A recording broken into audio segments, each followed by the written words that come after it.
What I did was reduce the color a bit, and here we got a sound.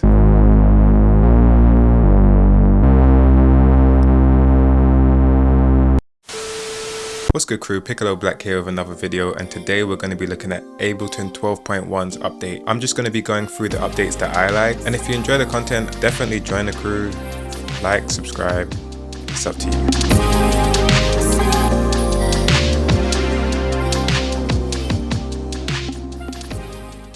Alright, so first up we got auto shift. Auto shift is something that I feel like every DAW should have as a default, but maybe I'm spoilt for choice. The way this works is like any other pitch shifter. The features are very easy to use. So right now I've got this sample here that is in G minor, and I chopped it a bit, but here we go.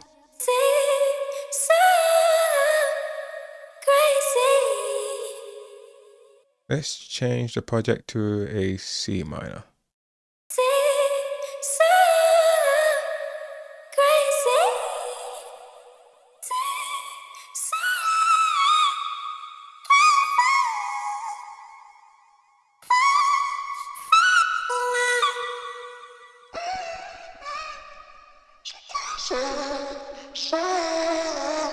So it's really good. Like it just does its job.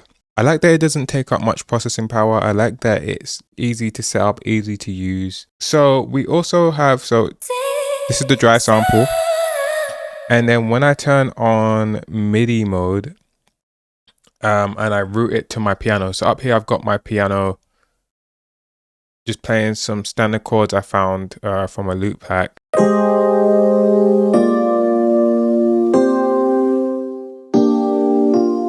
So now when I take that and I play the sample,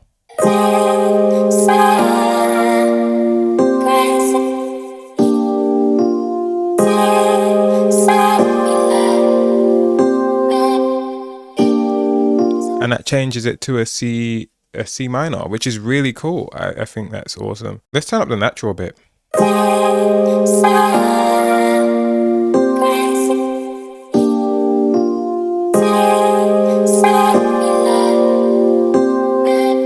And then you've got the high, mid, and bass.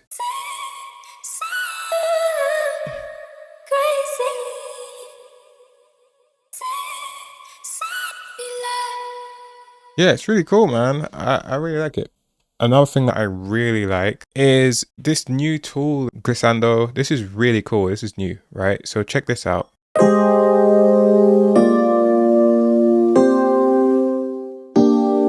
Now here's it with Glissando. You hear it's gliding in.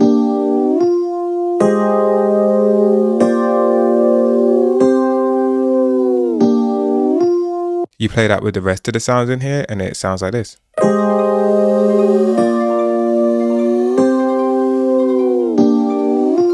I'm really interested how this sounds on pretty much every sound.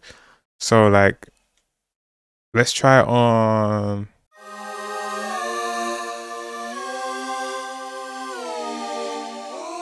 I really like that. I think it's cool.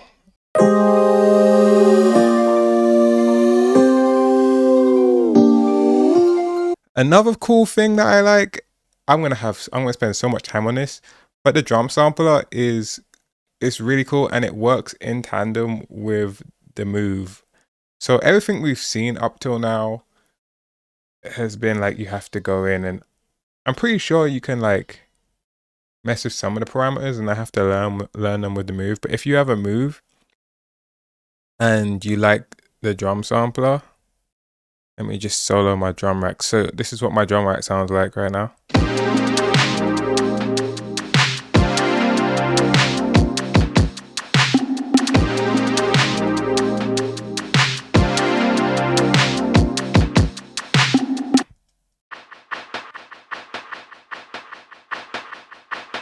Now, I can mess with these parameters on the move.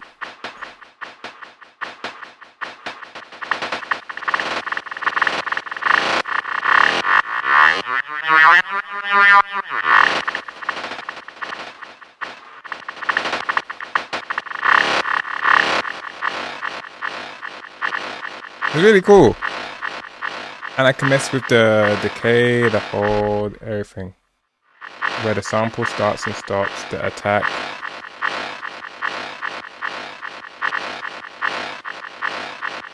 The hold, decay. I can transpose it. I could change the playback effect. I really like this because it allows me to like, I don't have to keep going into this menu here. So with your mouse, you have to go into this menu. With the move, you can just change the playback effect here. I'm just gonna go through a few of them.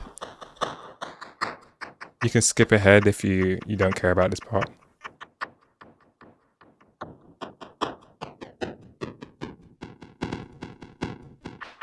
Let's start from the top.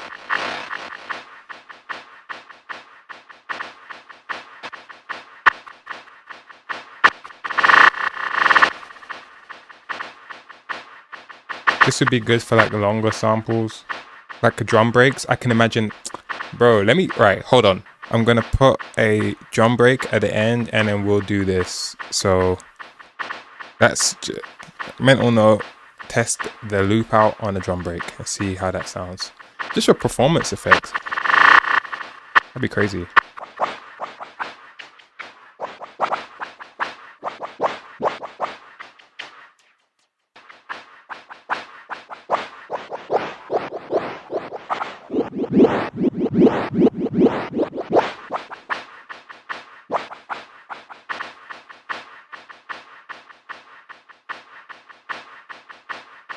This would be better on a kick. Or like if you want, like, I would rather have this over like a whole loop, you know, to give like a section more punch.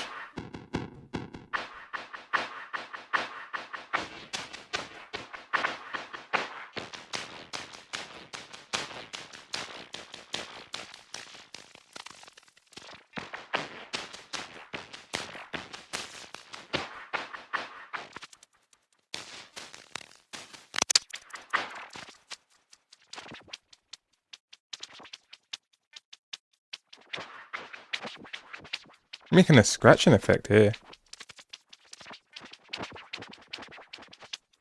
There's so many possibilities here, man.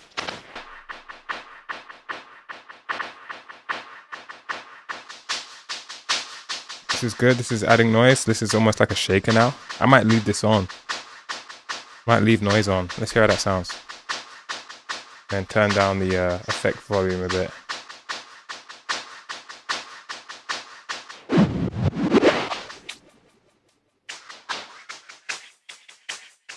I really like controlling Ableton with the move. It's perfect. Alright, let's hear that with the whole loop. Oops, I'm not supposed to be using that. I'm supposed to be using this. Let's hear that with the whole loop.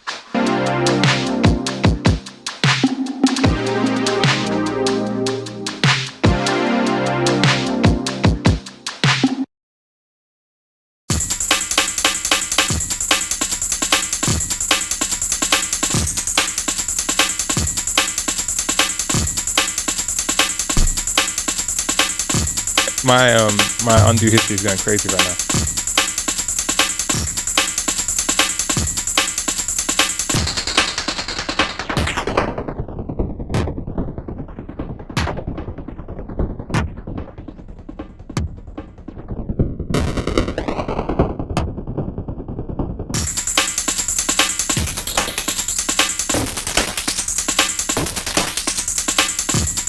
Alright, I could stop. I'm gonna stop because I'll be here for days trying this. The drum sampler is one of my favorites to mess with right now. I'm really enjoying that.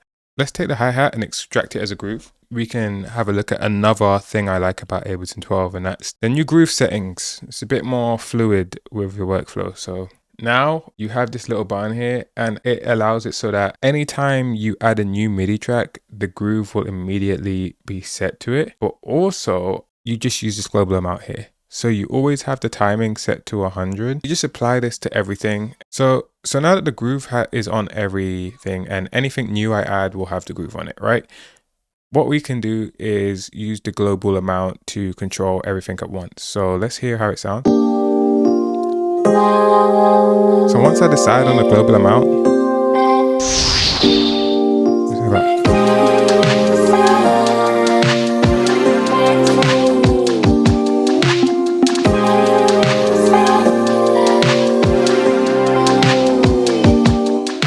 from now on, global amount, you just control that and you're good to go. Don't have to mess with the timing or any of the other settings, you know, and just, you know, create a whole set of grooves, or I don't know, get a groove pack from online. They're everywhere. Okay, so moving on to the next thing that I like about this update, I'm gonna say it has to be the saturator. I have been using Knock by Decap to saturate everything recently. It's not ideal, like that's not its job. It has a saturator in it, but that's not its main goal. And I would like something, especially to have something that I enjoy. And the old saturator on Ableton 11 wasn't really doing it for me, just sound wise. But this one, this has more intricate sounds that are right in front of me. Let's listen to this bass line I created.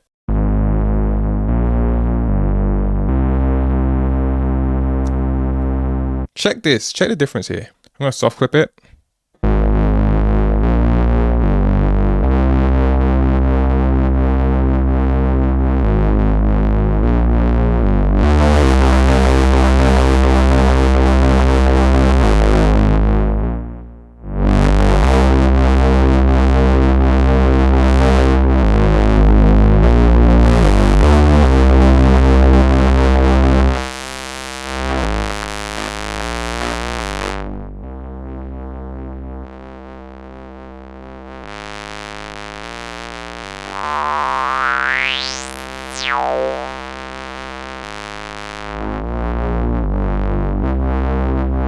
So let's hear that with the rest of the song.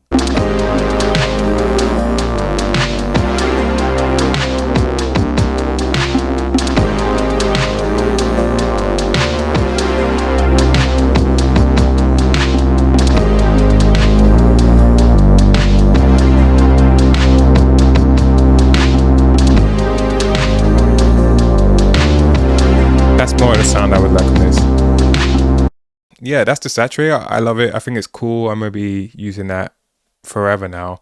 I'm still getting used to the menu that we have on the side here. I have to set up like all of this and tag everything. That'll take me like a couple days to get that done. But when I get done, I found out you could make nested tags, which is really cool. I'm not gonna go into it right now because, as I said, I don't have that set up. But yeah, that's a really cool addition that we have here. I know you can't see it here. The whole time I've had my undo history on the side here. I love this, and I have it up all the time. So you can just undo everything up to a certain point, or redo it. Be careful though, because it feels like sometimes it gets a bit sticky, so it could crash something. But yeah, I overall, I love this. As you know, these are just my thoughts and things I like from the 12.1 update. Let me know if there's things you think I should have added to the video, or things that you like, updates that you prefer more. Leave them in the comments, and yeah, I've been Piccolo Black. To the next one.